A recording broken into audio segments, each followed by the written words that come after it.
بٹی صاحب بات یہ کہ آج کل جو نواز شریف صاحب کہہ رہے ہیں، اگر ہم ان کو ذرا سا انصاف پسندی سے دیکھیں تو زیادتی تو ان کے ساتھ ہوئی تھی اور اس کا مداوع ہو رہا ہے. اور وہ جو ظالم تھے اس زمانے کے 2018 میں، اس کے جو پولیٹیکل فیس تھے عمران صاحب، وہ اگر اب ان کے ساتھ وہی ہو رہا ہے جو نواز شریف کے ساتھ، وہ مذائقہ کیا. سنیں ذرا، نواز شریف یاد کرا رہے ہیں کہ بھائی اگر میرے ساتھ پریولیج پوزیشن میں ہوں، میرے ساتھ سارا کچھ یہ لیول پلے سے اوپر بڑھ کے اپر گراؤنڈ فیلڈ مل گئی ہے، تو یہ ڈیزرو کرتا ہوں کہ میرے ساتھ برا ہوا ہے. سنوائیں بھٹی صاحب کو، بھٹی صاحب کمنٹ کریں گے آپ. سنوائیں جی. یہ بتا دیں کہ مداوع ہو رہا ہے نواز شریف صاحب کے زخموں کا، اور دوسرا یہ کہ آپ کے خیال میں جتنی ون سائیڈڈ ان کے پاس اس وقت اپرچونٹی ہے الیکشن جیتنے اور لڑنے کی، کتنی سیٹیں لیں تو سمجھا جائے گا یہ فاتح ہیں؟ کم از کم 120 تو لے لیں.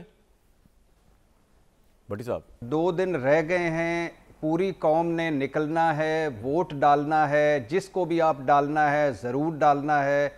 اور اگر آپ نے ووٹ نہ ڈالا، اگر آپ نے اس بار ووٹ نہ ڈالا تو آپ کو کوئی حق نہیں اگلے 5 سال کے لیے یہ گلہ کرنے کے لیے کہ کون آ گئے، کیا کر گئے، کس طرح کر گئے. ٹھیک ہے. اور یہ ووٹ اس مرتبہ آپ نے برادری سسٹم سے بالا تر ہو کے ڈالنا ہے، خوف اور ڈر سے بالا تر ہو کے ڈالنا ہے، بے یقینی اور کنفیوژن سے بالا تر ہو کے ڈالنا ہے، کسی لالچ کسی عہدے سے بالا تر ہو کے ڈالنا ہے، اپنے ضمیر کے مطابق ڈالنا ہے. اور ضرور 8 فروری کو نکلیں، ورنہ یہ سلیکشن ہونے جا رہی ہے.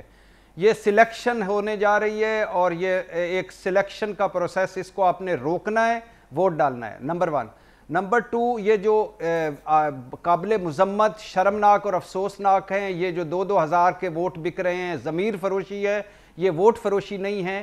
اور یہ جو آٹے پہ، راشن پہ اور 2-2 ہزار پہ، خدا کے لیے کہ یہ اپنا ضمیر نہ بیچیں، خود کو نہ بیچیں، ملک کو نہ بیچیں. اس مرتبہ آپ نے یہ پیسوں پہ یا کسی لالچ پہ ووٹ نہیں ڈالنا. بھٹی صاحب اس وقت نون لیگ کے علاوہ کوئی نون لیگ کے علاوہ کوئی آپ کو آلٹرنیٹ نظر آ رہا ہے پنجاب کے اندر؟ تو ان کو حکومت تو یہی بنائیں گے، اور کون بنائے گا بتایا مجھے؟ یہی بنائیں گے نا. عمران خان کی تو پارٹی کا پتہ صاف ہو گیا، پیپلز پارٹی ہے نہیں پنجاب. جی بولے. نمبر 3، آپ نے کہا کہ یہ مداوع ہو رہا ہے. یہ مداوع نہیں ہو رہا بھائی.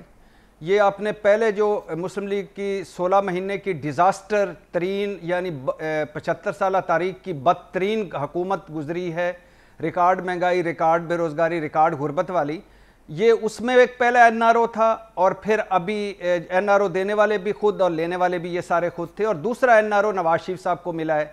اور تیسری بات یہ ہے کہ یہ جو کچھ بھی ہو رہا ہے، یہ اگر 75 سالہ تاریخ کی سب سے بڑی سلیکشن یہ ہونے جا رہی. جس طرح نواز شریف صاحب واپس آئے، جس طرح آپ عمران خان اور بشرا بی بی کو چھوڑ دیجئے، وہ اندر ہیں، اس وقت مریم نواز اور نواز شریف اندر تھے، یہاں تک چھوڑ دیجئے. اس کے بعد آپ دیکھیں نہ ٹیم رہی تحریک انصاف کی، نہ پلینگ فیلڈ رہی، نہ بلہ رہا، نہ بلے باز رہا، کارنر میٹنگ تک کی اجازت نہیں. اور دوسری بات یہ ہے کہ ان کے ساتھ نگران حکومتیں ہیں، ان کے ساتھ انتظامیہ ہے. تو اس کے باوجود آپ کو لگتا ہے کہ کوئی اپسیٹ ہو سکتا ہے نون لیگ کے خلاف بھٹی صاحب ان تمام چیزوں کے باوجود، یا نہیں ہو سکتا؟ سر یہ تو اب میں کہہ رہا ہوں نا کہ لوگ نکل کے اپسیٹ کر سکتے ہیں. باقی یہ تو اس وقت دوڑ ہی اکیلے رہے ہیں، ان کو اپسیٹ کیا ہونا ہے؟ اپسیٹ تو تب ہونا کہ جب مقابلے میں کوئی ایک آپ کا پوائنٹ آ گیا، مریض صاحب بھی ہو، پیچھے بھی ہو. اچھا ایک روکیے گا، سر ایک سیکنڈ میں بات کر لوں. تو اور یہ جو ابھی ہمارے 1988 کے بعد کا پاکستان دیکھ لیں، ہمارے مسائل کی وجہ یہ لوگ ہیں. انہوں نے ہمارے یہ لوگ سے مراد کیا آپ کی؟ ہمارا ستیہ ناش کیا. یہ سر 1988 کے بعد جو باریاں لگیں ساروں کی، اور سب کے سب. اچھا، اور یہ بات ہو رہی تھی کہ کاروبار میرے غریب بچوں کا، ہمیں دیکھیں اور ان کو دیکھیں، ہمارے کاروبار دیکھیں اور ان کے کاروبار دیکھیں، ہمارے بچے دیکھیں اور ان کے بچے دیکھیں. یہ ترقیاں کرتے گئے اور ہم اور ملک اور قوم گروی ہوتا گیا، تباہی اور بربادی میں گھستا گیا، اور ہر چیز میں زوال آیا سوائے ان کے اپنی چند ذاتوں پہ، چند خاندانوں کے علاوہ. بالکل ٹھیک ہے جی، آپ کا پوائنٹ آ گیا. یہ بھی عوام کے ووٹ سے الیکٹ ہوتے ہیں، ہم کیا کر سکتے ہیں؟ Dubai leaks, Swiss leaks, Pandora leaks, پتہ نہیں ملک لیگ کو. بھٹی صاحب آپ تو اس ایجنڈے میں سر پہ کفن باندھ کے آئے کہ لوگ نون لیگ کو ووٹ ہی نہ ڈالیں.